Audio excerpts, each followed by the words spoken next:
2, 1. And welcome to the Talon Outdoors Show. I'm Charlie. I'm JD. And I'm Grant. All right, we got over there in the corner. And we got Time out. we have a room full of folks today. That's awesome. Yeah, this is cool. You know, we got Luis Valdez with Gun Owners of America with us today. Say hello.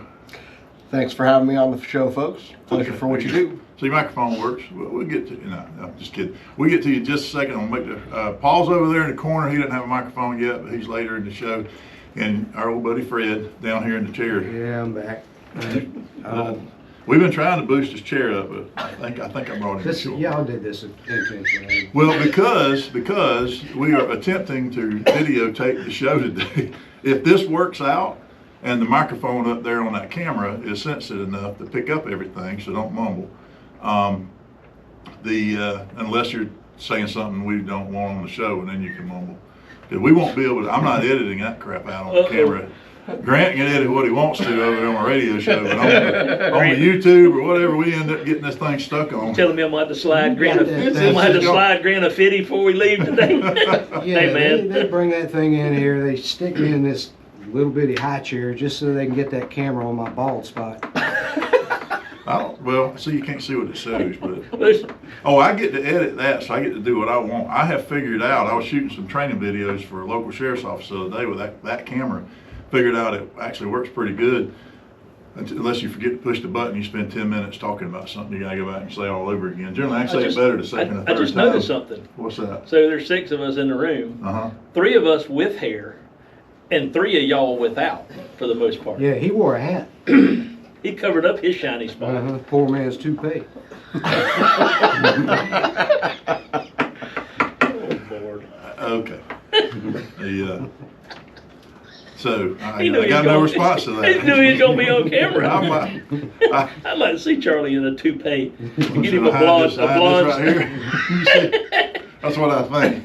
Get him a blonde wig, like surfer dude hair. I was showing my Stephen Stewart went to the academy with me at Chipola in 1990 at Jackson County, and he gave my wife envelope. Says, "This is a gift for Charlie. He's a captain over at Jackson County Sheriff's Office." And I opened the envelope, and one of them's a picture I've seen over the years of me on the night of graduating the academy, and the other one was I didn't recognize myself then. The same night, my head was turned up, and I had a full head of hair, long hair. I mean, like 3-4 inch long hair, and but I was my hairline was receding significantly, but I still had a head of hair, which was when you and I started working together at FSU. That's the way I showed up, and I tried to keep that head of hair for a lot of years. You worked at it, and I just gave it up. I'm still. You put on a cowboy hat and go to riverfront, it just is what it is. I don't know what you're talking about. I wore a hat, they wore makeup, we just gambled. Wonder what you really look like. Roll the dice. What am I gonna see later? You want to take that hat off there, sir? Nope. You want to take that make off there, ma'am? What? How dare you? See, you missed your chance right there, the famous Smokey and the Bandit line. I don't take my hat off, but for one thing or two things or whatever. Somebody had a birthday this week. They did. They did. They did. Was that? Is that you, Fred? That would be. I will tell you, Strickland. 57. That's right. 57 hurts more than 56. Yesterday. Happy birthday. Yeah. They came up on my and sent him a happy birthday. Did you tell him happy birthday? I don't believe I talked to him yesterday till like 9 o'clock last night, and by then I was ready to go to sleep. So I thought I was waking him up. I sent him a text asking him a question. Are you concerned about the jihad tomorrow? And he called me, and you could tell he's driving down the road on a normally but you were having a fine experience at the musical at school. He had gone to a musical at his kid's school and was just bragged and bragged and bragged. Yes, it was awesome. Great time you had. I did. Costumes were nice. Beautiful. She did a great job. Yeah. It took about half the clothes we had at the house that and turned them into costumes. I don't know. Yeah. I got 2 things came up on my Facebook feed yesterday. One of them was Charlie's birthday. So, same day. Apparently I posted this a year ago. You might like this. This week's practice tip for lawyers. See, I like to help lawyers, on my Facebook feed. that they don't teach in law school. If you decide to deliver the discovery to another lawyer in a case on a thumb drive, be sure the thumb drive actually contains said discovery and does not contain videos of what was obviously an extremely fun night for various adults who will remain anonymous as far as my secretary and I are concerned. I remember that post last year on my birthday. I remember that one. I never seen anything like it. I ain't even gonna man. ask. I have never looked at that lawyer the same way again. So Lewis, this is your first time in our studio. Yes, it is. You surprised to see we're not doing this in a closet somewhere? I'm quite glad, and also the fact that the smell of Old Man and Ben Gay isn't as strong as I thought it would be. Yeah, okay. Come on, man. Come on. Really? You really went there? I had to go there. Anyway. So Lewis was a police officer here in Tallahassee, or he was law enforcement here in Tallahassee for a while, and now he is the state director for Gun Owners of America. And what, you also have Puerto Rico and where else? I'm the state director for Florida. I'm the outreach director for Puerto Rico and the Virgin Islands, and I'm also a national spokesperson. They let you back in when you go to Puerto Rico? Is it? Yeah. They check the You passport. dig on us, I'm gonna dig on you a little bit. They check the passport and they go, you got the name, so I mean. They check the passport. They check the passport. I'm gonna make some calls, they're gonna check it closer next time. No, with you being a GOA, they probably check it real close. They try. Do you ever feel like you got a target on your back? Actually, yes. One of my last trips down south to Puerto Rico, my truck was specifically targeted. All 4 tires were slashed. They ripped off the antenna. They smashed my windshield.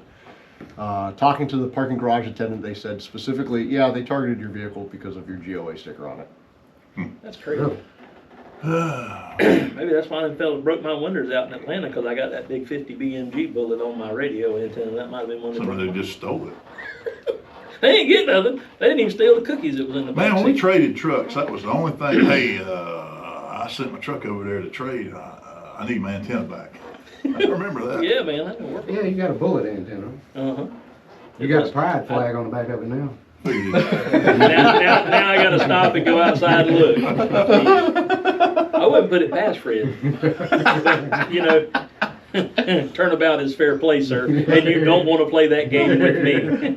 So Lewis, we got a couple segments here to talk about this stuff, but what you're on the show today. I'm sure there's some stuff you want to discuss, and we've got some getting it straight from somebody that's directly involved in all of our efforts to help us with what's going on. Is there anything coming up? Is anything going on? What do you want to talk about? Well, there's a lot that's always going on. There's a lot that's coming up. Here in the state, we got a couple of different goals right now. We want to completely get rid of the waiting period. You have one bill, HB 17, which it's a step in that right direction. Sadly, to completely get rid of waiting periods, we would have to amend the state constitution. But what this bill does basically is it ends it as soon as someone clears a background. So you go in as a customer, you come in, you fill out the 4473, it goes through FDLE's firearm purchase program. It comes back as an approval. Wham, bam, there you go. You're good to go. The waiting period technically ended at that point in time. It's no different if someone had the exemption if they have a concealed carry permit or a hunter safety education certificate for the purchasing of a long gun. But the big goal we're doing here in Florida is we want to make Florida truly a constitutional carry state. We want to give open carry legalized here in Florida. And for your listeners that don't know, Florida is only one of 5 states in the country that bans open carry outright. The other states is Connecticut, New York, Illinois, and California. And the fact that Florida is grouped with those states is horrifically horrible, especially when they claim that we're the gunshine state. We've mentioned that on the show before. The constitutional is not being constitutional carry. That's not where we are, and being grouped in with those states as well. It's an embarrassment being it grouped is. in with those states for any reason It is, whatsoever. especially Florida, because we're no longer purple. I mean, Yeah. we're dead on one side of the equation, but and we're back. So we had a little technical difficulty with a camera. It just decided to stop. I don't understand this technology. It's brand new. You push the button. Now we got Paul over there. He's watching it.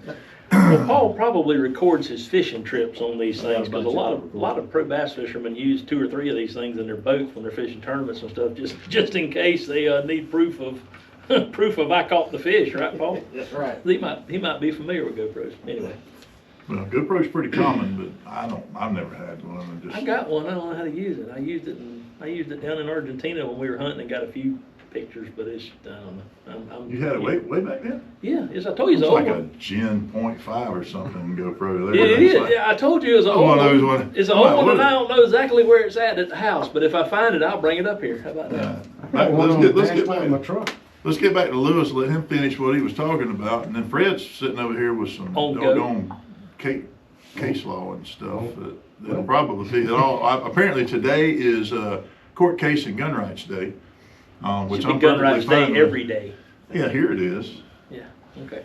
All So right. anyway, Lewis, back to you. So open carry is big on the list of what we're trying to, true constitutional carry, let's just call it that. Yep. True unrestricted constitutional carry, and you and I had a discussion when you first got here today before the show about the whole background check system and the delays at times, certain times during the day on background checks, and how we don't deal with that in Alabama because we're tied directly into NICS. Yep. So there are some things in our system in Florida that need to be cleaned up, basically. There's a lot of things in Florida that need to be cleaned up, and as you said, constitutional carry, we want to make Florida a true constitutional carry state. And one of the biggest issues we have here is we still don't have a right to carry. Norman v. State in 2017 clearly stated that it's an affirmative defense only, and it's a privilege, not a right.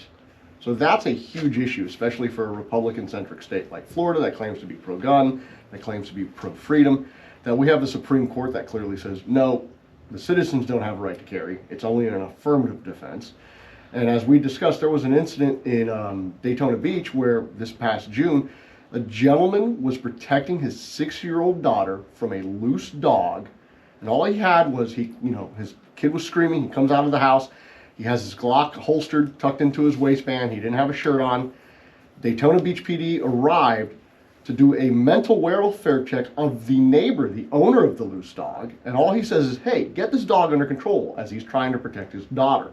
The gun's not drawn, he's not brandishing it, he's not pointing it. They immediately stuff him and cuff him and charge him with open carrying in his own front yard. Really? You can Well, open wouldn't you love to be carry the on lawyer on that case, for the the fallout later?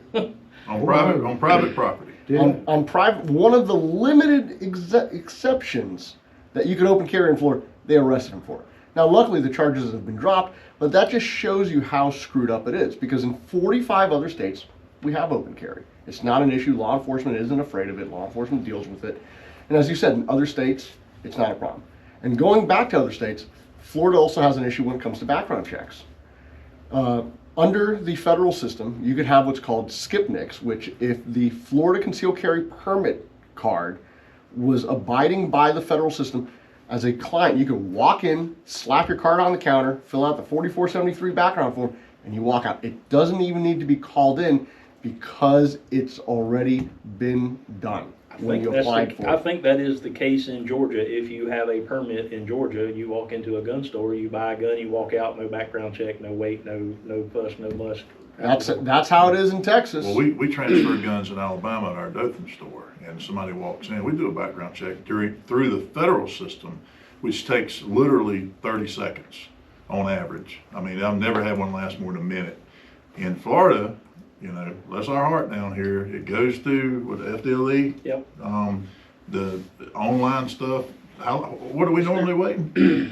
It depends on the time of day, Charlie. If you do it first thing in the morning, it's usually pretty instantaneous within a couple or 5 minutes. Mhm. If you come in when the price is right, or the Young and the Restless is on in the middle of the day, or if you come in at 5 o'clock in the afternoon when everybody's getting off work or whatever, it may take hours.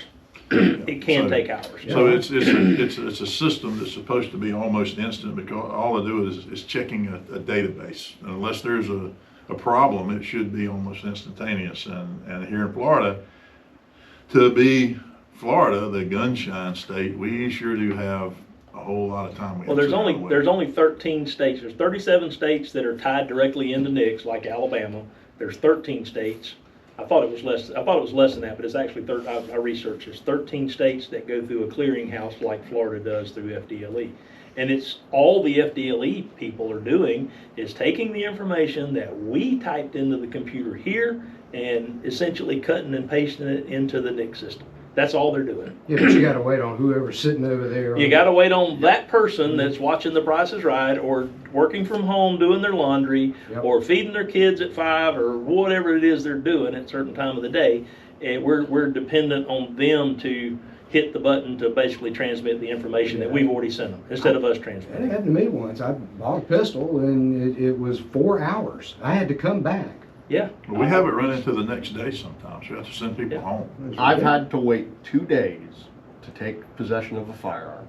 And the most appalling thing about it is, Martin Luther King said it best, a right delayed is a right denied. Yeah. And that's what this is. All of this in Florida stems back from Jim Crow bigotry, when you had Democrats create gun laws specifically to disarm blacks and minorities. And as a minority myself, I remember talking to my father when he became a cop in 1975, 1976 down in Dade County. And the only reason why he was able to get a Smith & Wesson 2-inch snub-nose Model 64 for my grandfather was because he was a cop. And the only reason why my grandfather was able to get a carry permit was because my father was a cop and connected. Everyone else, every other hard-working Cuban in Dade County, they couldn't get a carry permit. They couldn't defend themselves. It's ridiculous. And usually, unfortunately, so the minority community probably needs it the worst.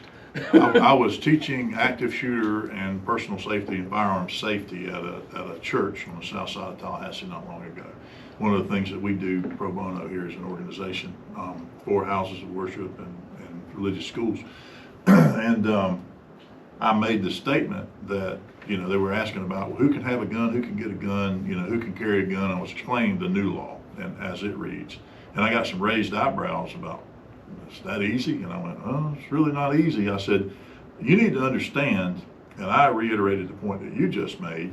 I said, almost every gun law on the books today, outside of the stuff that's been enacted in liberal states after some of the active shooter things in this country, were racist on their face when they were written. It was people trying to prohibit people like yourselves in this room from getting firearms. When people that look like me, they wanted us to be able to have them, but not people like you. So when you say, oh, we need to restrict gun, you're who they're talking about, not me. And Yep. you got a lot of, you go, well, well, yeah. I mean, just understand that it was not written to keep folks like me from getting a gun. But now, I don't know if they ever, I think, did they change the waiting period for law enforcement, or is that still on the books? Still It's still on the books. So you walk in as a law enforcement officer, Seriously? In full uniform, carrying a gun. And say, I want to buy a gun, I don't have a concealed weapons permit. You gotta wait 3 days. Now, You gotta wait. you brought up a great point, racist history. In 1941, and I am not making up his name, he is not an extra from the Dukes of Hazzard, Chief Justice Rutherford Buford in Watson v. Stone, Florida State Supreme Court, specifically tried a case where a white individual was charged for carrying a firearm without a permit. And this is the court's written opinion. I'm paraphrasing the entire opinion, but it was basically, to sum it up, oh, I know of this law. Yeah, we passed this law back in the late 1890s, early 1900s, specifically to disarm blacks. We never intended it to apply against whites. We think about 90% of the entire white population in the state of Florida is carrying illegally. We don't care. This law was written to disarm black people.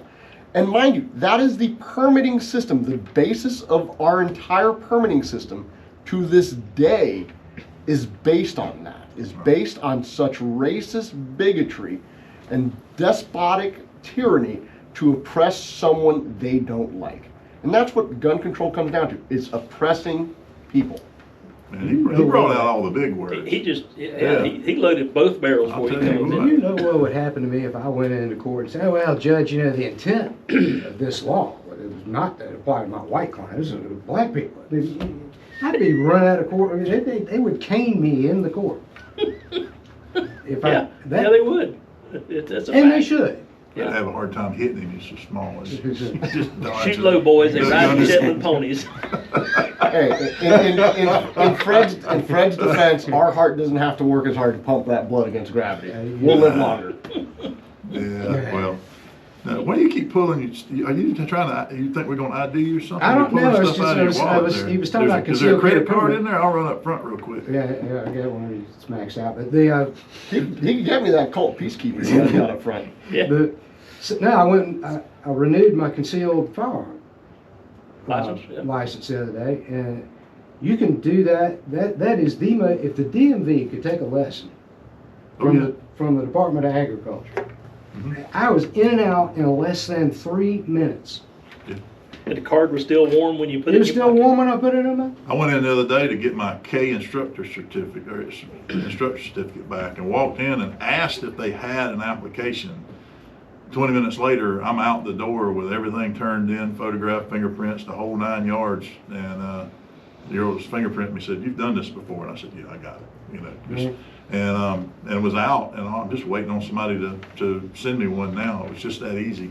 They really, the process is fast, it's efficient, but I was just impressed Yeah. at the way that they got their ducks in a row at that place. well, you still, you know, we got it where you don't have to have a permit now to carry. I'd like the fact that we can still get a permit for the purposes of going to states that don't recognize Yeah, that's what that I right. But anyway, we're gonna be back in just a minute. All right, so this is our bottom of the hour segment. Lewis, just so you're not confused, we do 4 segments of the show for our Tallahassee market, and then at the bottom of the hour we have 5 minutes with no advertisers, and the Dothan market. So we just run our mouths for 5 minutes. Very That's what fun. we're gonna do. We do have something coming up. I think it's the next weekend. This show airs on what, the 14th? Yep. Plus 7, so 21. Anyway, next weekend. Next Saturday. Next Saturday, the 21st, 22nd, whatever, is the Endless Summer Bash, I think they call it. Yeah. Drew and them, and it's the biggest gun match at the range up there, other than some of the bigger USP.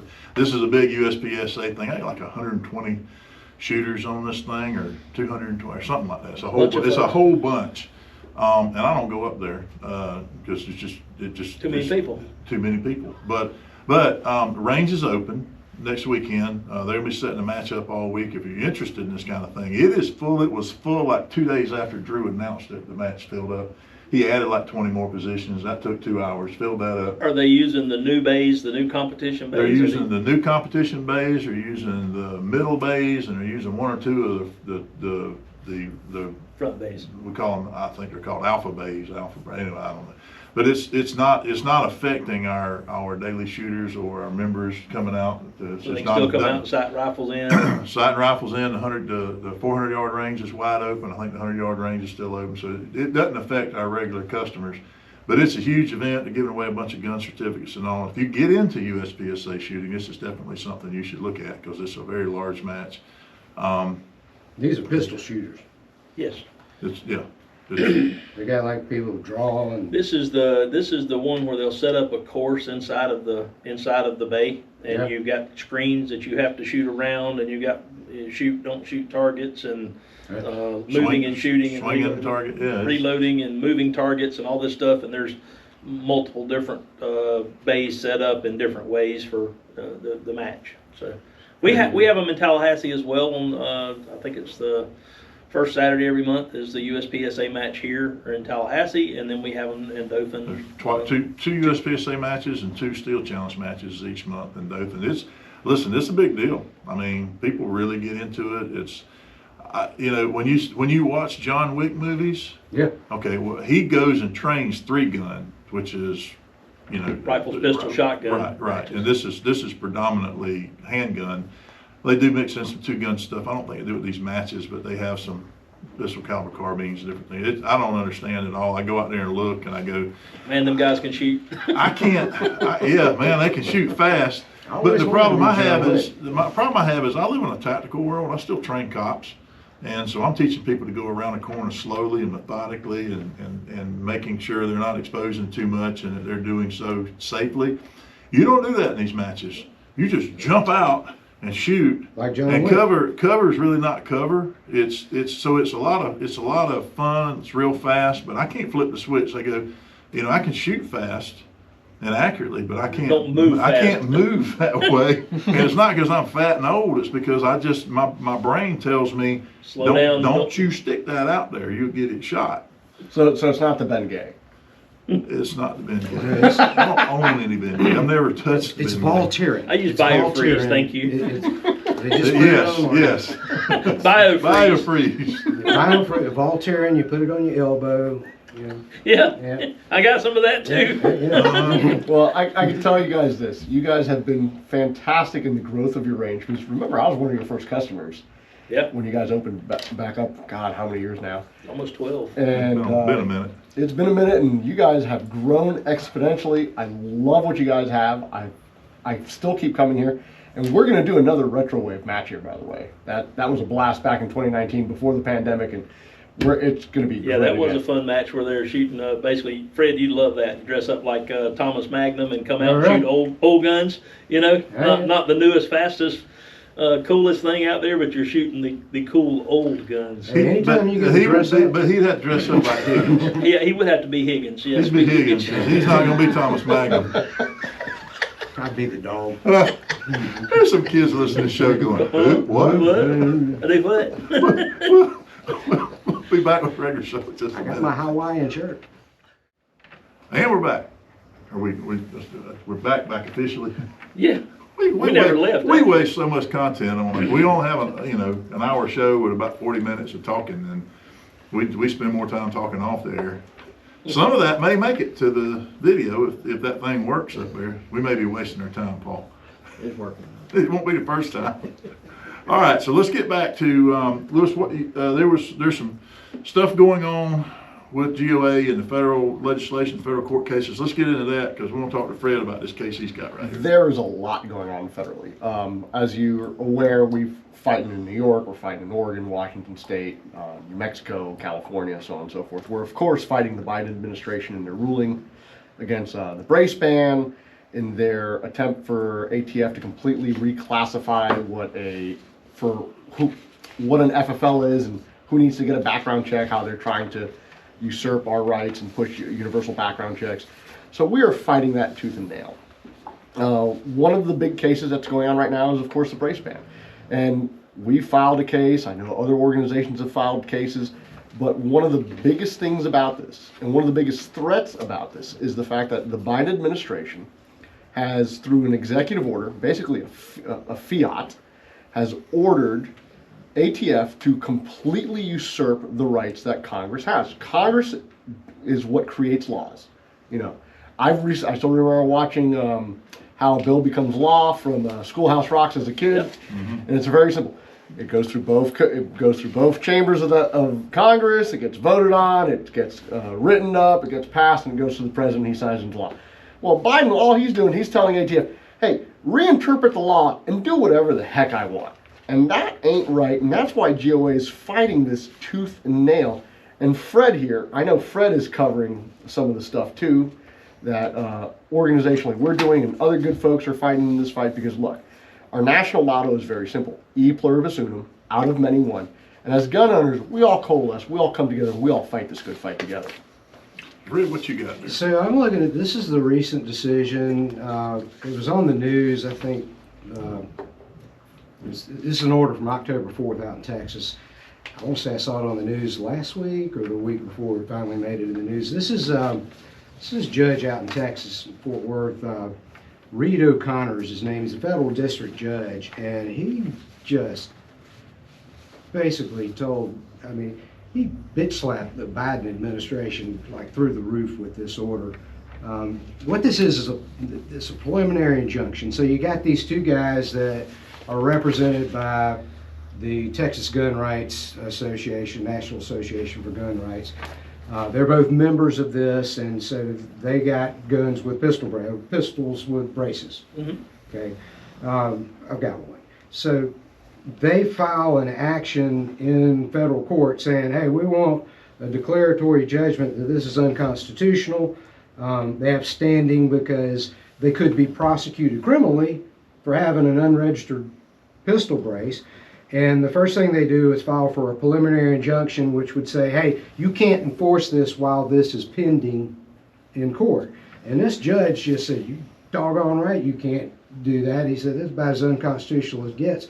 And the meat of this opinion is the part where it says success on the merits. So in order to get an injunction, you got to show two things. One, I'm irreparably harmed, and two, I've got a likelihood of success on the merits.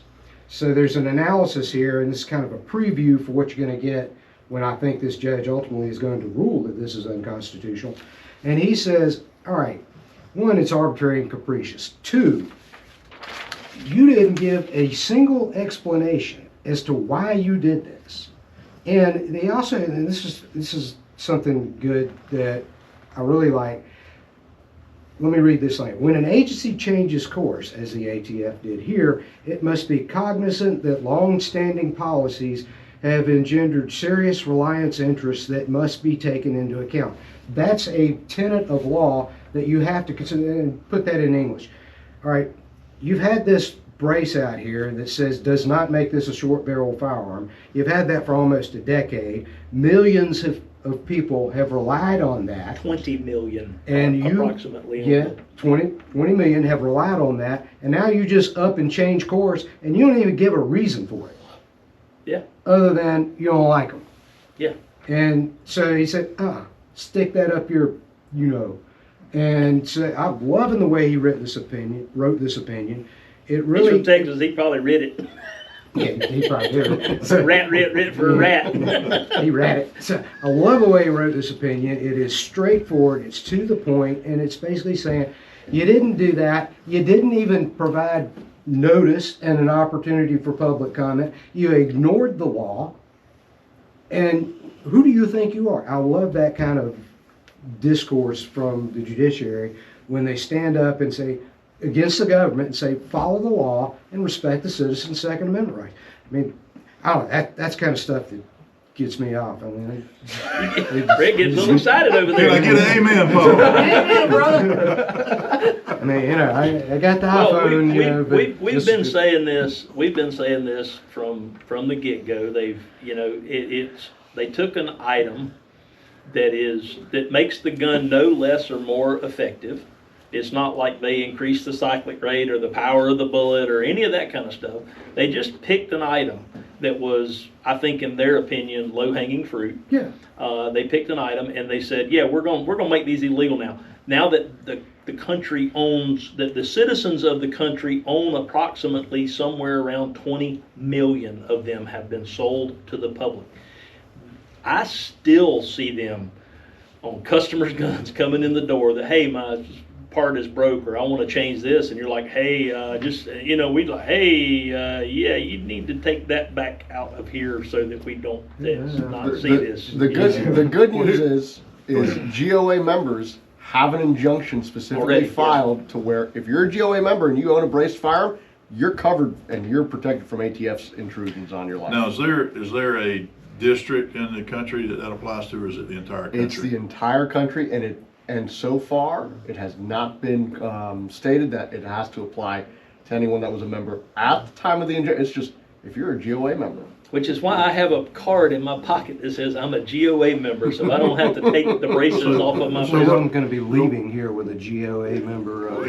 Yeah. It's real simple. It's just $25 a year, folks. I got some money in my pocket. I sent you 4 times that just because I was happy about what you did.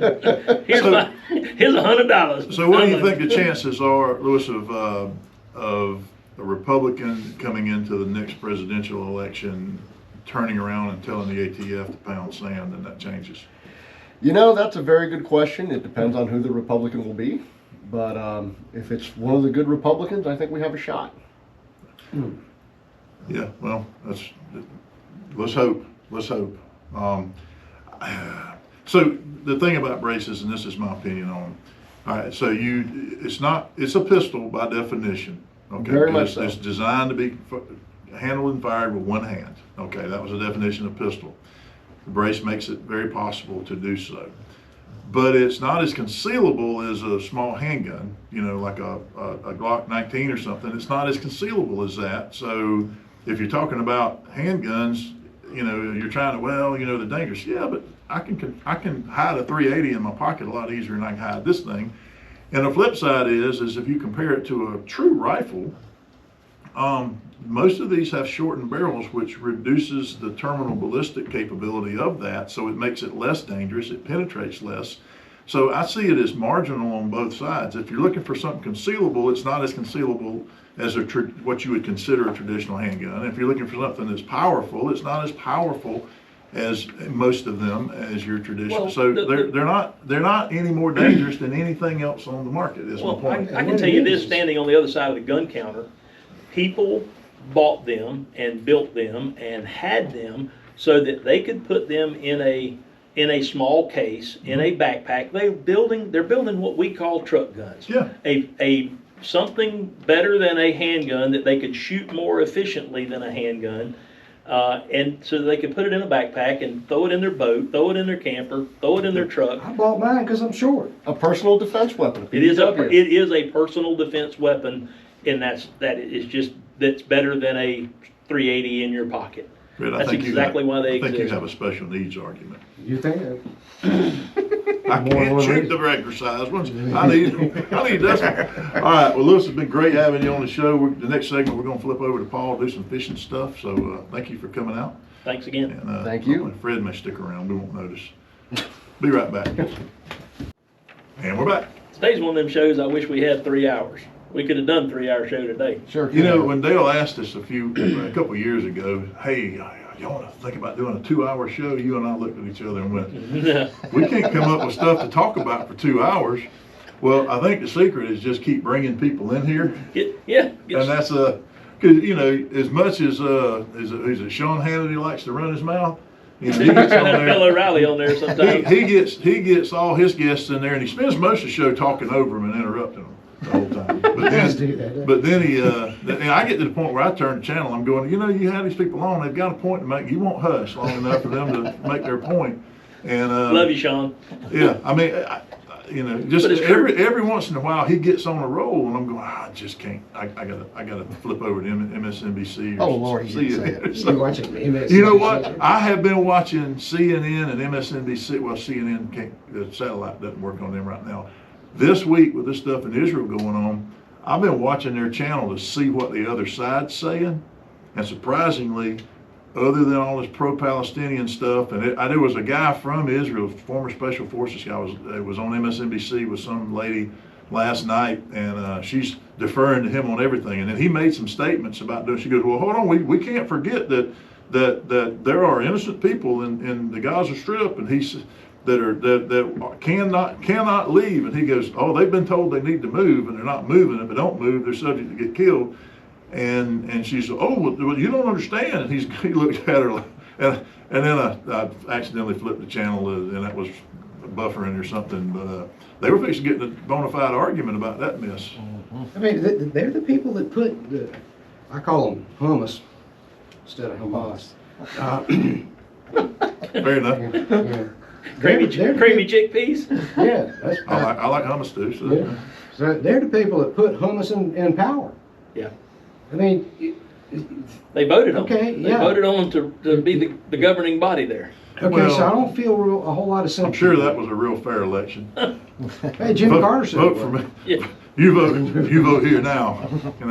Anyway, that's those countries that they put make their finger purple, say I voted, and they cut that finger off and send them back.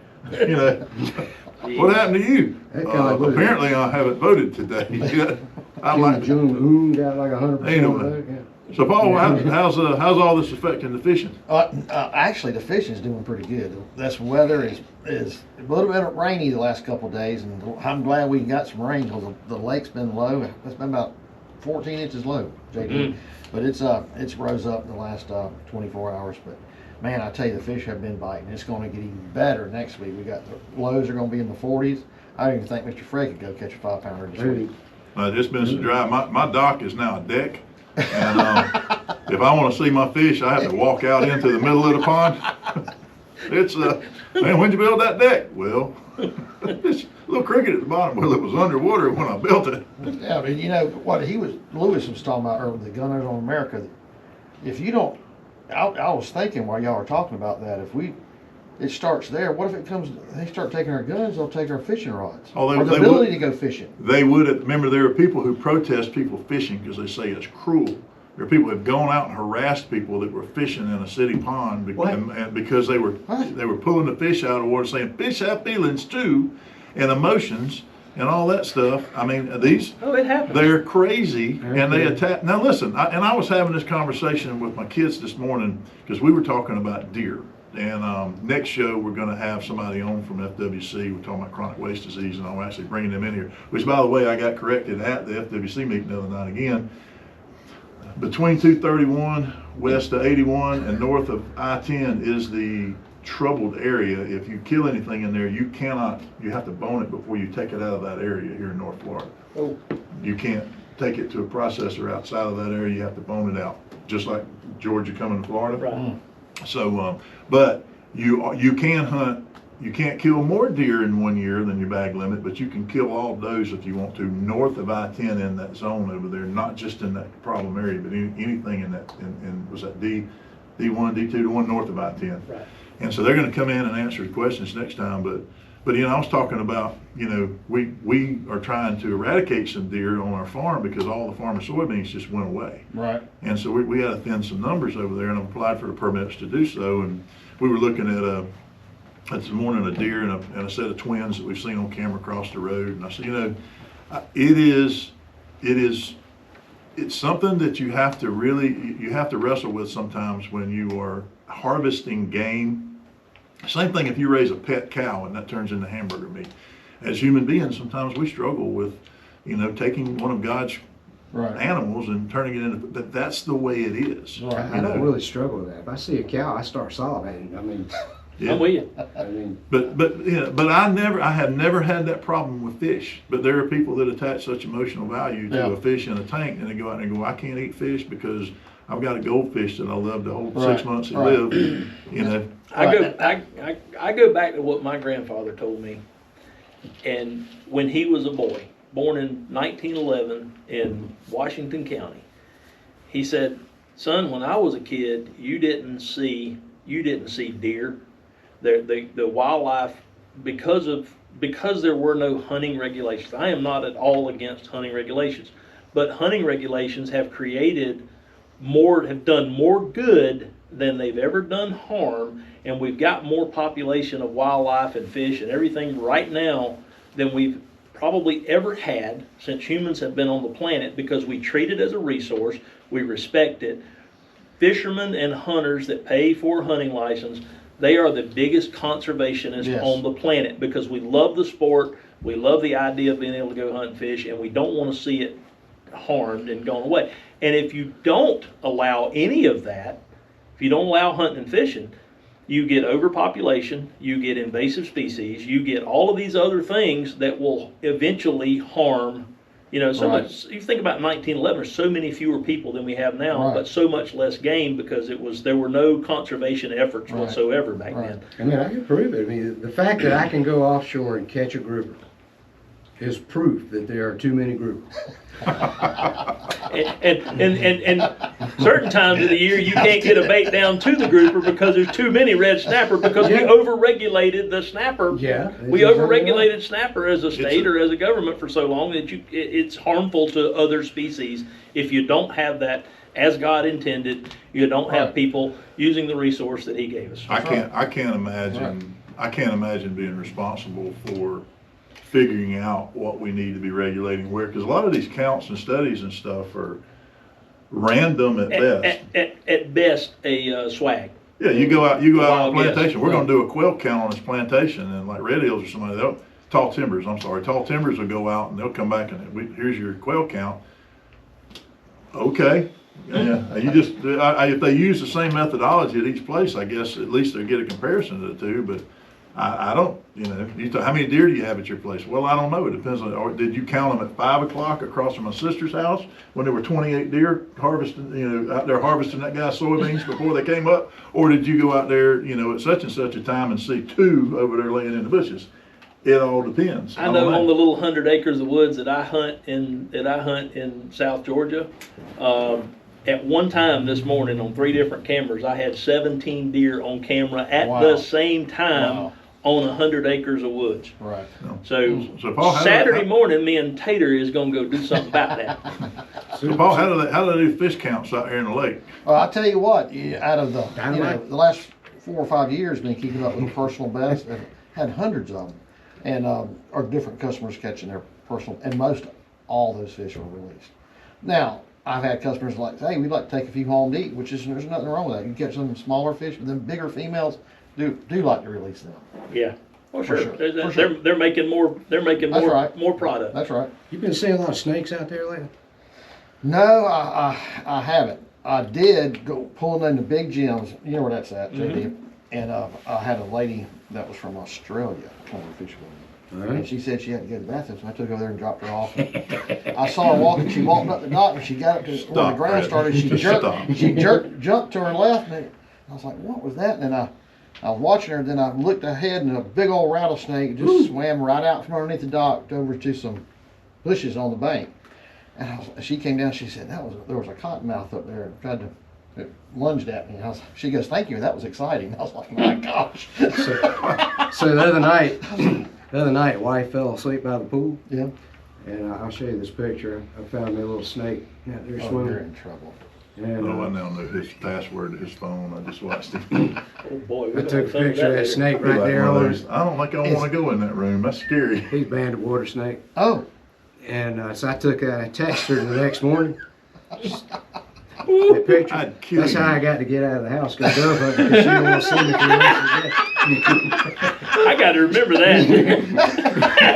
The next time I want to go dove hunting, the wife got something planned. I got to remember I'm that. gonna use that. How much trouble are you in? Well, she let me leave for the day. The question is, can you go back at night? Yeah, I'm not in that much trouble. You did change the door on the bedroom lock. I got to sleep on the couch. That's all I right. unloaded all the guns. That was good. All right, well, looks like we're out of town. Out of time. Not town, time. Anyway, see y'all next week. See y'all next week.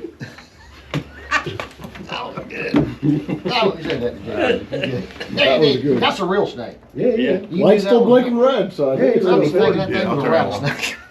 No, I mean, I think it went. Yeah, it's still, Yeah. yeah, it's Did still, she ever see it? You saw her running. picture of that Oh picture? my lord. She was asleep. Rich, how you doing down there? You need us to boost that up a little bit? Get you up to eye level? No, leave it like it is. Leave it like it is. I'm used to being taller than you, but when you sit down, normally we're about eye level. I'm sorry, I Now didn't you boost got it shit up. on camera too. It's on camera. To quote the great Rodney Dangerfield, no respect. All right, let's start sometime soon. Give me the State Department. Give me that general over to the Pentagon. Yeah. Hey, General, whatever. You know those big gray planes we got? I want you to fly them over to Israel and pick up anybody that got a blue passport, and then fly them home. That's how you. And do it. send a couple of F-35s just to make sure Yeah. nobody shoots at them. Yeah. I mean, it's just not that difficult. It's not. Yeah. There was the guy from Benghazi, one of the guys from Benghazi's, they went over there and got 82 Americans from Florida. The DeSantis guys. Congressman Corey Mills. Yep. Yep. Hired some contractors, flew over there, loaded up 82 Floridians, and brought them home. Yeah, they The got him out. Mexican They got him Air into Force. Jordan and then out. Yeah. Well, the thing that concerns me is out of 9 million people, there's only 140-something thousand people that have guns in a country like that. That Yeah, you ain't That allowed to have a concerns me. gun. You know, when you're on the ranch in the Indian country, you should be a little bit better armed than that. they make it difficult. You can do it. A lot of them would go get permits to buy guns, and they just never would go follow up on them. So the government there you're said, limited okay, to one handgun, 50 rounds. They just changed it to where now 100 rounds. you get 100 rounds, and instead of doing an in-person interview, it's now over the phone. Yeah. So, What? so it's you know, and if they did that here, yeah, you're going to run through all the liberals that don't have guns. It's going to be a while, and the people that don't carry their guns, you'll plow through those pretty quick. But then you're going to run up against Bubba with a shotgun, and it's going to stop. Or one of us. Everybody's running away, and we're going, All right, how do I get to him? It's all I've right. been waiting on this for a minute, y'all. Hang on, let me reach here in the door pocket and get that other magazine. This is gonna be fun. So, I've been waiting. All right, go ahead. All right. Make it happen. Segment 3.